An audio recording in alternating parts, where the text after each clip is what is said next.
अस्सलामुअलैकुम। आज का हमारा टॉपिक है स्क्यूनेस।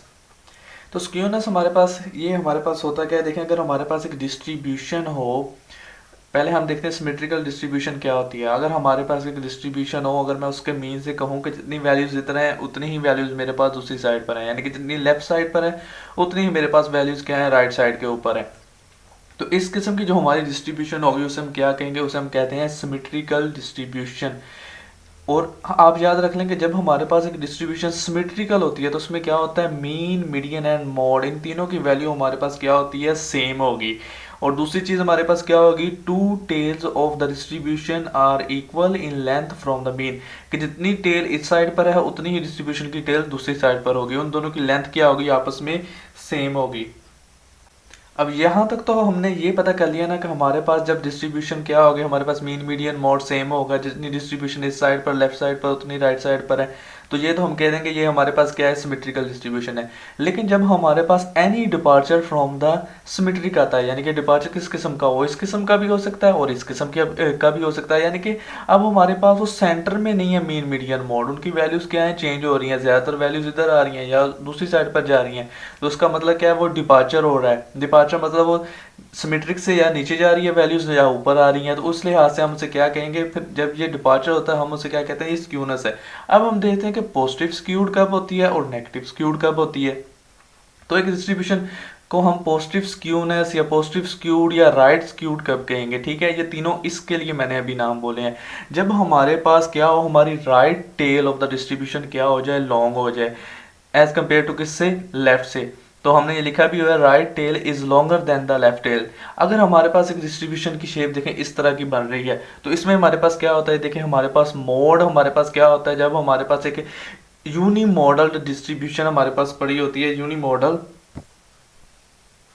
मॉडल का मतलब यही था कि उसकी यानी कि पीक एक ही हो, ये नहीं कि इस तरह की कोई शेप बन रही हो, ठीक है, एक ही पीक होनी चाहिए उसकी। तो जब हमारे पास एक यूनी मॉडल डिस्ट्रीब्यूशन है तो उसके बाद में हमने क्या देखा है, हमने कहा है कि अगर उसकी जो पीक वैल्यू है, उसकी पीक वैल्यू को हम मोड कहते हैं। बिल्कुल पीक पे जो वैल्यू पड़ी हुई है वो हमारे पास क्या होती है, मोड होती है।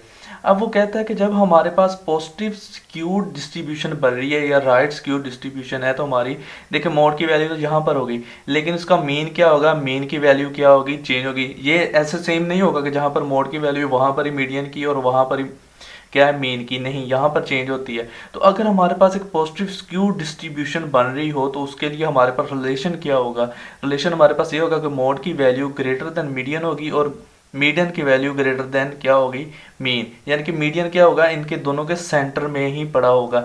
अगर हमारे पास left tail of the distribution greater than हो जाए राइट टेल के, तो हम उसे क्या कहेंगे, ये हमारे पास एक नेगेटिव स्क्यूड डिस्ट्रीब्यूशन है या नेगेटिव स्क्यूनेस बन रहा है, या हमारे पास ये है लेफ्ट स्क्यूड डिस्ट्रीब्यूशन। अब देखें जरा, अब हमारे पास ये, इसमें हमारे पास रिलेशन क्या होगा, इसमें हमारे पास रिलेशन ये होगा कि मीन की value greater than median and greater than median की वैल्यू क्या होगी, वो मोड से ग्रेटर देन होगी। अब यहाँ तक तो हमने शेप्स को देख लिया ना, कि हम शेप को देखकर कैसे बता सकते हैं कौन सी सिमेट्रिक है, कौन सी पॉजिटिव है, कौन सी नेगेटिव है। लेकिन इंटरव्यू में जो अगर आपको कोई बंदा पूछ ले कि जी मुझे सिमेट्रिकल एक डिस्ट्रीब्यूशन अगर रियल लाइफ में है तो उसकी कोई एग्जांपल दें, देखें समझना तो आसान था लेकिन एक एग्जांपल देना रियल लाइफ बहुत डिफिकल्ट होता है। तो यहाँ पर अगर मैं सिमेट्रिक के लिहाज से कहूँ तो मेरे पास क्या, अगर मैं एक कॉलेज के अंदर गया हूँ, अगर मैं किसी क्लास में गया हूँ, तो मैं उसमें मैंने क्या लिया, मैंने हाइट ले लिया स्टूडेंट्स की। तो हाइट्स जब इसकी डिस्ट्रीब्यूशन में बनाऊंगा तो वो क्या होगी, सिमेट्रिक्स होगी, सिमेट्रिक डिस्ट्रीब्यूशन होगी। या मैं एज के लिहाज से बनाऊंगा तो भी सिमेट्रिक होगी। अब इसमें एक और रियल लाइफ एग्जांपल देखें, मैं कहता हूं कि बर्थ वेट। अब birth weight of the baby अगर हम कहेंगे 230 ग्राम से लेकर 330 ग्राम या 400 ग्राम तक है, तो जब हम उसकी डिस्ट्रीब्यूशन बनाएंगे, ठीक है, तो वो हमारे पास क्या आएगी, एक सिमेट्रिकल डिस्ट्रीब्यूशन बन जाएगी। या मैं यहाँ पर एक और कह देता हूँ आपके लिए एग्जांपल के शू साइज। तो शू साइज देखें, अगर आप एक क्लास में ही हैं तो शू साइज देखेंगे तो ऑलमोस्ट हर एक, अगर मैं कहूँ को तो वो 6 से लेकर चलें 9 के दरमियान हो जाएगा, या 6 से लेकर क्या हो जाएगा, 10 के दरमियान हो जाएगा। तो इस तरह के जब वो आप वैल्यूज लेंगे तो आपके पास जो डिस्ट्रीब्यूशन की शेप बन रही होगी वो आपके पास क्या बनेगी, वो एक सिमेट्रिकल डिस्ट्रीब्यूशन बन रही होगी। यहाँ तक तो आपको पता चल गया होगा कि अगर हमारे पास एक सिमेट्रिकल डिस्ट्रीब्यूशन होगी तो हम उसकी एग्जांपल कैसे दे सकते हैं। अब देखते हैं, अगर हमारे पास एक पॉजिटिव स्क्यूड डिस्ट्रीब्यूशन है तो क्या हम इसकी भी एक रियल लाइफ एग्जांपल दे सकते हैं? जी दे सकते हैं, बिल्कुल। कैसे? अगर मैं इनकम की बात करूं कि इनकम, अब पाकिस्तान में अगर कहूँ कि इनकम जो एवरेज एक बंदे को मिल रही है वो कितनी होगी, आप देखेंगे तो आप कहेंगे कि यहाँ पर अगर मैं जीरो ये स्टार्ट करूँ, यहाँ पर वैल्यूज़ नीचे को मैं लिखता हूँ, ठीक है, तो कितना हमारा होगा? 10,000, 20,000, 30,000, 40,000, ठीक है। ऐसे आगे वैल्यू जाएंगी तो 1 लाख भी हो सकता है।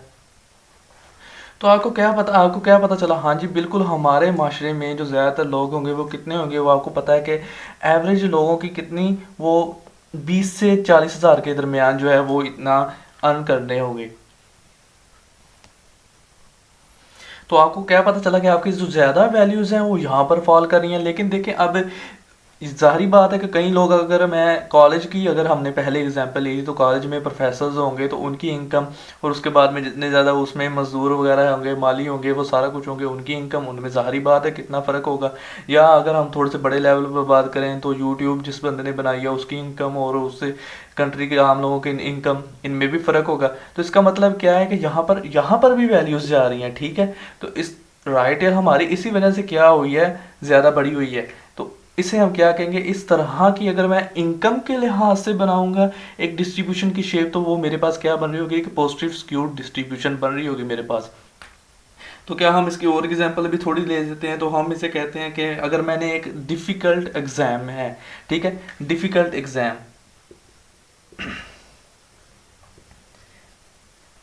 तो डिफ़िकल्ट एग्ज़ाम हुआ है तो उसमें क्या हुआ है कि देखें कि आपको पता है, अगर एक टफ़ एग्ज़ाम आपके पास आता है, टफ़ पेपर आपके पास आता है, तो उसमें जो बच्चे, आपको पता है कि 80 टू 90 भी, ठीक है, उनके मार्क्स आते होंगे, तो उनके भी जब जब उनके ही 50 आ रहे होंगे तो आपने क्या कहना है कि जिन बच्चों के पहले 50 आए तो उनके 30 या 20 मार्क्स आ रहे होंगे, तो यानी कि ज़्यादातर वैल्यूज़ आपकी यहाँ पर गिर रही होगी। लेकिन कई ऐसे बच्चे एक दो फिर भी होंगे जिनके क्या आएंगे, उसमें से 80 मार्क्स आ जाएंगे, 90 मार्क्स आ जाएंगे, 70 मार्क्स आ जाएंगे। तो इस लिहाज से आपकी क्या होगी, शेप ऑफ द डिस्ट्रीब्यूशन, अगर डिफ़िकल्ट एग्जाम है तो वो क्या है आपके पास, चेंज हो रही है। अगर मैं इसको एक और आपको इसकी दे सकूं एग्जाम्पल, तो वो अगर मैं कहूँ कि पेट्स अगर जिसने रखे होते हैं, ठीक है, आप घरों के अंदर, तो मैं कहूँ कि पेट्स को देख लें आप कैट्स के हिसाब से, कि एक पेट वाले बंदों जिन्होंने पेट्स रखे हुए हैं उनके पास जाके आप पूछें कि ये आपने कितनी बिल्लियाँ रखी हुई हैं, दूसरे से जाके पूछें, तीसरे से जाके पूछें, तो राउंड ऑफ आपको ज़्यादातर जो वैल्यूज़ मिलेंगी वो क्या मिलेंगी, आपको 3 मिल सकती है, 4 मिल सकती है, 2 मिल सकती है, ठीक है, 5 मिल जाएगी। लेकिन ऐसे भी होता है किसी ने 9 रखी होंगी, 10 रखी होंगी। तो इस तरह की भी अगर जब आप डिस्ट्रीब्यूशन बनाएंगे तो वो आपके पास क्या बन रही होगी, एक पॉजिटिव स्क्यूड डिस्ट्रीब्यूशन बन रही होगी। एक और एग्जांपल हम ले लेते हैं, तो वो हम लेते हैं मूवी टिकट की, कि मूवी टिकट सेल्स के बारे में हम बात करते हैं। तो मूवी टिकट सेल के जब हम बारे में बात करते हैं तो देखें, अगर मैं एक मंथ में ही बात करूं तो एक मंथ के अंदर कितनी ज़्यादा मूवीज़ रिलीज़ होंगी। चलें को अगर ओवरऑल मैं बात कर रहा हूँ, हर किस्म की मूवी की बात कर रहा हूँ, तो उसमें क्या है, 30 मूवीज़ या 40 मूवीज़ रिलीज़ हो रही होंगी। तो इसमें हमारे पास क्या है, इसमें हमारे पास ये आएगा कि टिकट्स कितनी ज़्यादा सोल हो रही हैं। तो ये है कि ज़्यादातर जो ब्लॉग ऐसी मूवीज़ आई हैं, जो मूवीज़ इतनी अच्छी यानी कि उनकी नहीं है, ज़्यादा व्यूवर्स को पसंद नहीं आ रही होंगी, तो हमारी टिकट अगर मैं कहूँ कि वो 5,000 या 6,000 टिकट, अगर मैं पूरे के पूरे कंट्री की बात करूँ तो मैं ऐसे कह सकता हूँ कि चलें 1 करोड़ या 2 करोड़ वो क्या कर रहे हैं, टिकट उनकी सेल हो रही है। लेकिन जब हमारे पास एक ऐसी ब्लॉकबस्टर मूवी आ जाती है, ठीक है, तो उसमें हमारे पास क्या होता है, उसमें टिकट्स की सेल बहुत ज़्यादा होती है, तो तो उसकी वजह से हमारी वैल्यूज़ कहीं पर कहाँ पर जा रही होंगी, इधर जा रही होंगी। तो इसका मतलब क्या है, इसका मतलब हमारे पास ये है कि जब हम मूवी टिकट सेल्स की बात कर रहे हैं तो उस लिहाज से भी हम इसकी पॉजिटिव स्क्यूड डिस्ट्रीब्यूशन ही बनेगी। जी, तो हमने अब इन दो डिस्ट्रीब्यूशंस को देख लिया कि सिमेट्रिकल डिस्ट्रीब्यूशंस में हमारे पास रियल लाइफ में कौन सी होती है, पॉजिटिव स्क्यूड डिस्ट्रीब्यूशन में हमारे पास रियल लाइफ एग्जांपल्स किस तरह की होंगी। अब हमारे पास क्या रह गई है, नेगेटिव स्क्यूड डिस्ट्रीब्यूशन रह गई है। तो नेगेटिव स्क्यूड डिस्ट्रीब्यूशन में एक बहुत ही पावरफुल एग्जांपल आप इस तरह भी दे सकते हैं कि जो ह्यूमन लाइफ स्पैन होता है हमारे पास, ठीक है, ह्यूमन लाइफ स्पैन। तो ह्यूमन लाइफ स्पैन की अगर अगर आप एग्जांपल देखें तो इसमें हमारे पास क्या है, इसमें हमारे पास हमें ये पता चल रहा है कि ज़्यादातर लोग अगर आप देखें तो किस एज में अगर हम कहेंगे कि 50 से 60 या 60 से 70 के दरमियान जो होते हैं उनकी डेथ होती है, तो बहुत कम वे लोग होंगे जिनकी 30 से 40 के दरमियान, या अगर मैं कहूँ कि टीन एज में या टीन एज से नीचे होती है। तो अगर मैं उसकी डिस्ट्रीब्यूशन बनाऊंगा तो वो मेरे पास क्या बन रही होगी, वो मेरे पास एक नेगेटिव स्क्यूड डिस्ट्रीब्यूशन बन रही होगी। अगर इसी लिहाज से अगर आप एक और डिस्ट्रीब्यूशन को देखना चाहते हैं तो वो मैं कह सकता हूँ कौन सी, के रिटायरमेंट एज।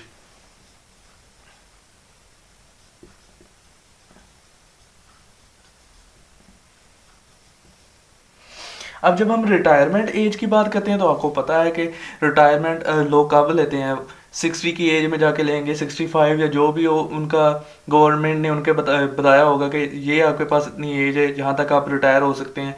तो बहुत कम लोग होते हैं वो क्या होते हैं जो हमारे पास एज लिमिट उनकी पूरी हो जाए तब उससे पहले ही हमारे पास क्या हो जाता है रिटायर। अगर वो कहें कि 60 के ऊपर रिटायरमेंट आपकी होनी है तो वो 45 के ऊपर आप कहें कि अब हो गए आप ले सकते हैं, तो 45 पर ही ले लें और अपना कोई जॉब शुरू कर लें या कुछ ऐसे कर लें। तो इस तरह के भी केसेस होते हैं। तो इस लिहाज से अगर आप देखें तो हमारे पास डिस्ट्रीब्यूशन की शेप क्या बन रही होगी, नेगेटिव स्क्यूड बन रही होगी। अब अगर मैं एक और एग्जाम्पल ले लूँ इसमें, अगर मैं कहूँ कि एक ईजी एग्जाम हमारे पास आ गया है, ईजी टेस्ट हुआ है, तो एक इजी टेस्ट था। अगर मैं क्लास का इजी टेस्ट लूँ, अगर मिसाल के तौर पर एक एमफिल की ही क्लास है और उसे मैं क्या कह दूँ कि उसे अगर मैं कोई पेपर दे देता हूँ जो उसके लेवल के लिहाज से बहुत कम, यानी कि एमएससी का या बीएससी का, उसे मैं पेपर दे देता हूँ।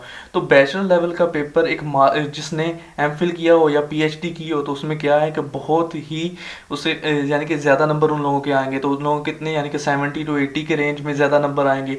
कम होंगे बहुत से जो यानी कि बस उनके पास डिग्री है लेकिन इतना नॉलेज नहीं है, ठीक है, जैसे मर्जी है। तो वो इस लिहाज से आप देखेंगे कि कहीं के 40 नंबर भी, 30 नंबर भी, 20 नंबर भी आ जाएंगे। तो इस लिहाज से आपकी जो शेप ऑफ द डिस्ट्रीब्यूशन क्या बन रही होगी, वो आपकी नेगेटिव स्क्यूड बन रही होगी। तो आप इसके लिए एक और एग्जांपल ले सकते हैं कि CGPA हमारे पास जो होती है, तो जब हम यूनिवर्सिटी से डिग्री ले लेते हैं तो आपको पता है कि डिग्री में हमारे पास कितने ज़्यादा 60 से हमें यानी कि डिग्री मिलना स्टार्ट हो जाती है और 100 तक उन्हें डिग्री मिलती है। अब देखें ज़रा, अब जो लोग फॉल करेंगे वो ज़्यादातर आपको पता है कितने की रेंज में कर रहे हैं, 60 से लेकर कर रहे हैं आगे तक। लेकिन इसमें ज़ाहिरी बात है अगर 80 लोगों की क्लास थी या 50 लोगों की क्लास थी तो इसमें ज़ाहिरी बात तो ये नहीं है कि हर एक बंदा ही डिग्री लेकर जाएगा। 5 से 6 या जो आपके पास 10 लोग होंगे वो ड्रॉप आउट भी होंगे और लास्ट पे जब आपने देखे सेशन अपना कंप्लीट कर लेना तो कई लोग ऐसे भी होंगे जिनकी अभी तक डिग्री पड़ी होगी, जिन्होंने अभी अपने सब्जेक्ट्स रिपीट करने हैं। तो इस लिहाज से अगर आपके पास जब हमने CGPA तब आप कैलकुलेट करेंगे ओवरऑल स्टूडेंट्स को लेकर, तो आपके पास क्या होगा, आपके पास जो शेप ऑफ द डिस्ट्रीब्यूशन होगी, आपको पता है कि आपकी ज़्यादातर वैल्यूज़ कहाँ है, इधर फॉल कर रही हैं और कुछ वैल्यूज़ आपकी होंगी जो इधर भी होंगी। तो इस लिहाज से आपके पास जो डिस्ट्रीब्यूशन क्या बन रही होगी, उसकी शेप नेगेटिव स्क्यूड डिस्ट्रीब्यूशन बन रही होगी। तो यहाँ तक तो आपको यानी कि तीनों की तीनों शेप का पता चल गया होगा कि तीनों शेप्स क्या हैं, हम रियल लाइफ में उन्हें कहाँ पर इस्तेमाल कर रहे हैं, किस तरह का डाटा होता है। अब हमारे पास ये मीन, मीडियन एंड मॉड हमें क्या, ये हमें पता है कि मीन, मीडियन, मोड क्या होते हैं। ये एक मेजर ऑफ लोकेशन होते हैं, ठीक है। मेजर ऑफ लोकेशन भी आप कह सकते हैं, मेजर ऑफ सेंटर टेंडेंसी भी कह सकते हैं इन्हें आप, या आप मेजर ऑफ पोजीशन भी इन्हें कह सकते हैं। तो ये हमें क्या कर रहे हैं, ये हमें एक आइडेंटिफिकेशन दे रहे हैं कि हमारी डिस्ट्रीब्यूशन, ये देखें हम इन तीनों की बेस के ऊपर ही पहले बता रहे थे ना कि हम एक आइडेंटिफिकेशन हमें पता चल जाती है कि हमारी अमाउंट ऑफ द डिस्ट्रीब्यूशन वो सिमेट्रिकल है, वो नेगेटिव स्क्यूड है, वो पॉजिटिव स्क्यूड है।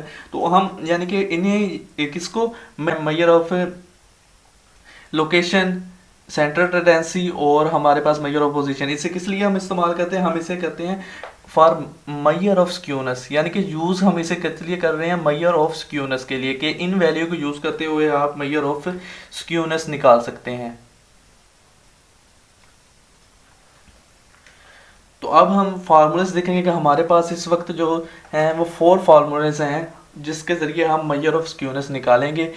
और हमने एक और चीज़ कहनी है कि जो हमारे पास स्क्यूनेस होता है, जो हमारे पास स्क्यूनेस आएगा, हम इसे SK के ज़रिए भी ज़ाहिर करेंगे और कहीं एक जहाँ पर हम मोमेंट्स फार्मूला यूज़ करेंगे उसे हम बीटा 1 के ज़रिए भी ज़ाहिर करेंगे। तो ये जो हमारे पास स्क्यूनेस होता है, ये हमारे पास क्या होता है, इंडिपेंडेंट ऑफ ओरिजिन होता है और मेजरमेंट यूनिट होता है, यानी कि ये एक प्योर नंबर है। इसके बारे में हम देखते हैं कि ये प्योर नंबर कैसे है। और जब हमारे पास बीटा वन की, ठीक है, बीटा वन की या एस के की वैल्यू जीरो होगी तो इसका मतलब क्या है, हमारी शेप ऑफ द डिस्ट्रीब्यूशन, हमारी डिस्ट्रीब्यूशन क्या होगी, वो एक सिमेट्रिकल डिस्ट्रीब्यूशन होगी। तो हमारे पास हमने क्या कहा था, चार फार्मूले, एक ये वाला, एक ये और ये हमारे पास है। तो अब हम देखते हैं, अब हम जब कहते हैं कि हमारे पास degree of skewness of a distribution और कर्व, यानी कि हमने डिग्री ऑफ स्क्यूनेस निकालनी हो किसकी, डिस्ट्रीब्यूशन की या कर्व की।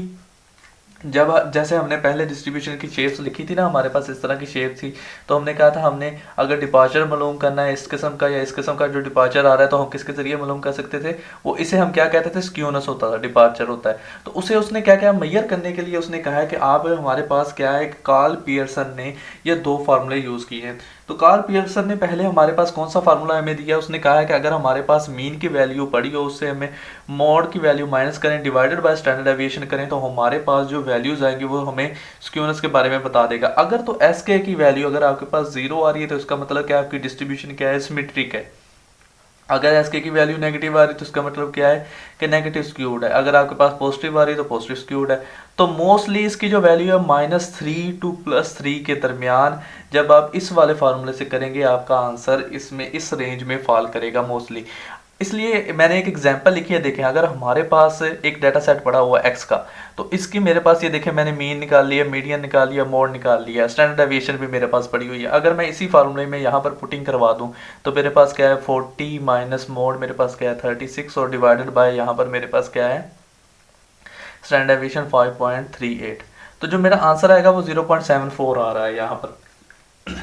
तो हमने क्या कहा था, हमने कहा स्क्यूनेस इंडिपेंडेंट ऑफ ओरिजिन होता है और इसमें हमारे पास क्या होता है, इंडिपेंडेंट ऑफ यूनिट होता है, मेजरमेंट यूनिट। अब देखें तो ये एक प्योर नंबर है, यहाँ पर इसका कोई मेजरमेंट यूनिट नहीं है। अगर ये मैं कहूँ ना कि मार्क्स ऑफ द स्टूडेंट से ये, तो इसने बस 0.4 बता दिया कि ये चीज़ है, इसे यूनिट से कोई मतलब नहीं। अब चेंज इन ओरिजिन कैसे था, चेंज इन ओरिजिन देखिए मैंने एक न्यू डाटा सेट बनाया। चेंज इन ओरिजिन होता है अगर आप हर एक सिंगल वैल्यू में से एक ऑब्जर्वेशन माइनस कर रहे हैं या प्लस कर रहे हैं, एक वैल्यू माइनस कर रहे हैं हर एक ऑब्जर्वेशन में से या प्लस कर रहे हैं, तो आपके पास क्या आएगा, एक नया डाटा सेट आ गया। अब देखें ये मेरे पास y बन के आ गया, चले मैं कहता हूँ ये मेरे पास y की वैल्यूज हैं। अब तो मैं इस नया डाटा सेट का मीन निकाल लिया, मीडियन, हर चीज़ मैंने दोबारा निकाल ली।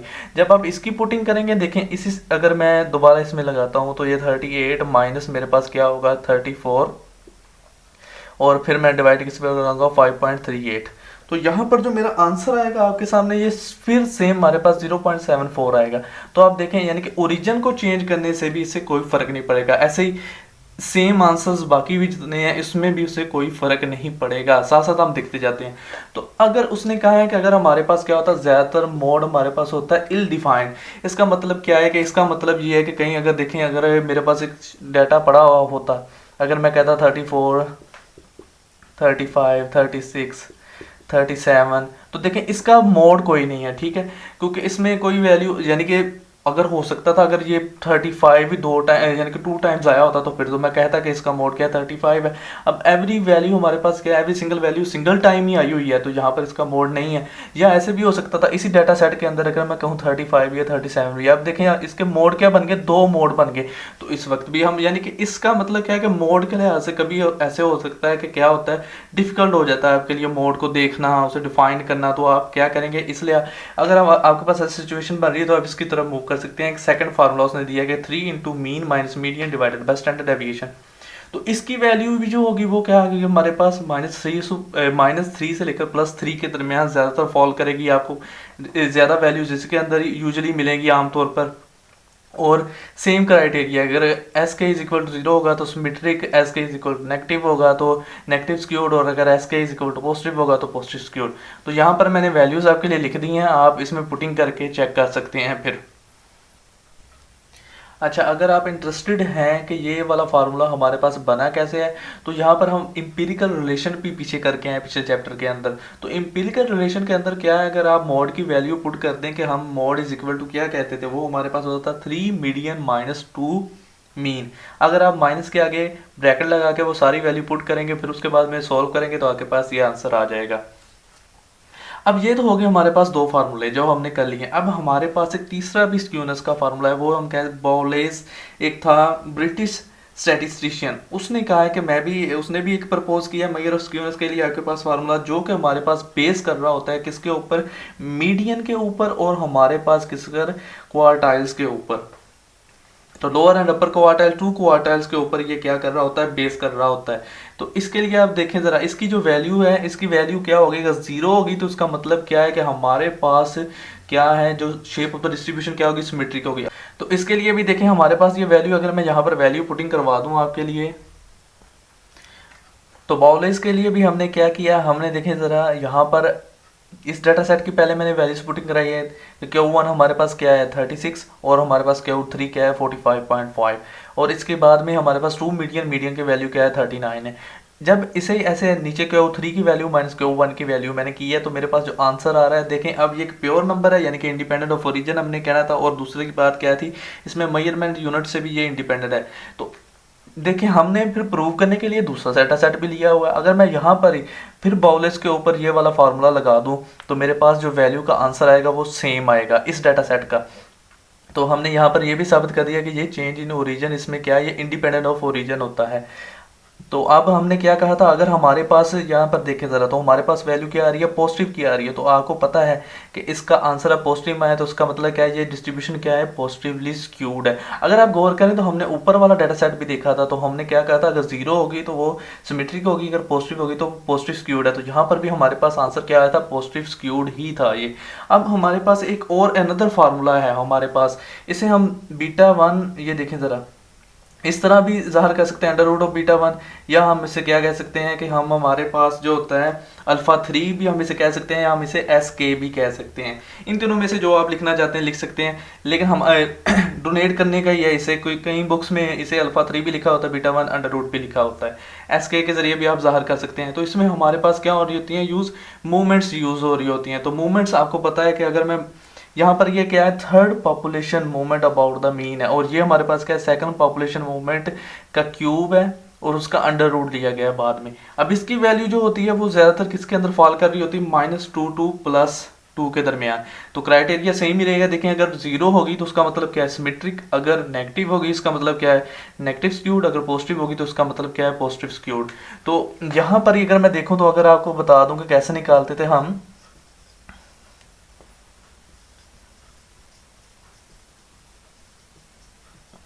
अगर मैं इस वाली वैल्यू को सम करके n पर डिवाइड करूंगा तो मेरे पास क्या आ जाएगा, first movement about the mean. इस वाली वैल्यू को डिवाइड करूंगा n पर, प्लस करने के बाद n पर डिवाइड करूंगा तो मेरे पास second movement about the mean and third movement about the mean. तो first movement about the mean अगर मैं सैंपल के लिए लिख रहा हूं तो मेरे पास क्या होगा, उससे मैं चेंज कर दूंगा किससे, m के जरिए, यानी कि m1 ये first movement about the mean होगी, m2 सेकंड और m3 थर्ड, और ऐसे m4। और अगर मैं पॉपुलेशन के लिए मेरा डाटा है तो मैं ऐसे कैसे किस तरह लिखूंगा, μ1 μ2 μ3 एंड μ4। तो ये जो हमारे पास यहाँ पर दिया गया ये एक पॉपुलेशन के साथ लिखा गया है।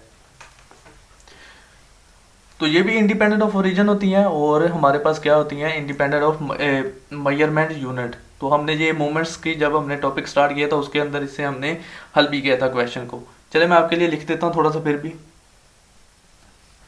तो हमने फोर्थ फार्मूला जो लिखा था, अच्छा मैं ये बताना भूल गया कि उस फोर्थ फार्मूले को हम मूवमेंट रेशो फार्मूला भी कहते हैं, ठीक है, क्योंकि मूवमेंट रेशो फार्मूले के जरिए हमने उसे किया था।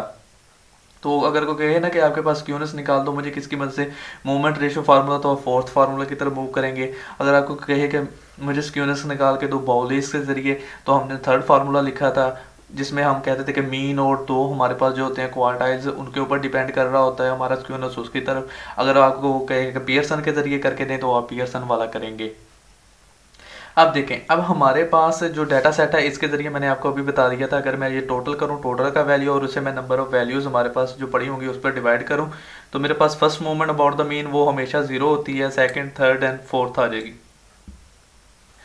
तो अब ये स्टूडेंट्स के मार्क्स है, तो जैसे जैसे अगर सेकंड मूवमेंट है तो वो मार्क्स का स्केयर, यूनिट का स्केयर हो जाएगा, थर्ड है तो पावर 3 हो जाएगी और फोर्थ है तो पावर 4 हो जाएगी।